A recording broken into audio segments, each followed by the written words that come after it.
Incoming transmission standby. Welcome to the Nod News Network.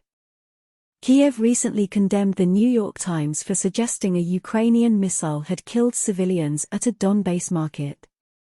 Ukraine is resorting to Soviet methods to deal with unfavorable media coverage, Bild deputy editor-in-chief Paul Ronzheimer has claimed. He criticized Kiev's recent attack on the New York Times as unjustifiable. Contradicting claims by the Ukrainian authorities and other Western media, the U.S. newspaper suggested earlier this week that a Ukrainian missile, rather than a Russian one, had killed at least 15 civilians at a market in Donbass. Those claims drew condemnation from Ukrainian officials, including senior presidential aide Mikhail Podolyak, who accused the NYT of promoting conspiracy theories. In a post on X, formerly Twitter, Ronzheimer described Kiev's reaction to the report as absolutely unacceptable.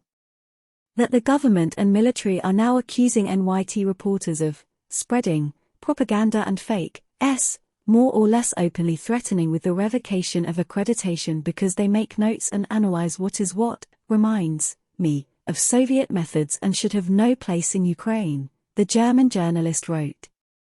Ronzheimer argued that gagging the media has nothing to do with European or Western standards that Ukraine otherwise prides itself on.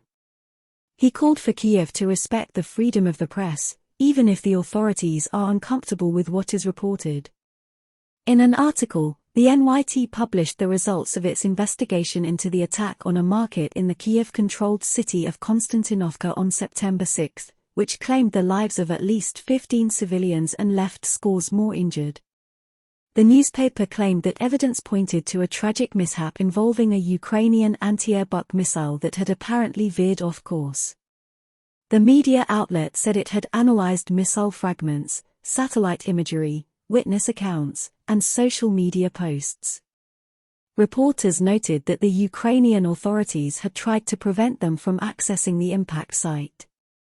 Even figures generally critical of Russia's actions in Ukraine, including Bild journalist Julian Ropka and the open-source intelligence analysis group CIT, had also suggested that Kiev was responsible shortly after the incident. However, Ukrainian President Vladimir Zelensky was quick to point the finger at Moscow over the strike, while senior aide Podolyak dismissed any other scenario as ridiculous. Commenting on the NYT report, Podolyak wrote on X, "No doubt, the appearance of articles in foreign media with doubts about Russia's involvement in the attack on Konstantinovka entail the growth of conspiracy theories." This has been the Nod News Network, transmission complete.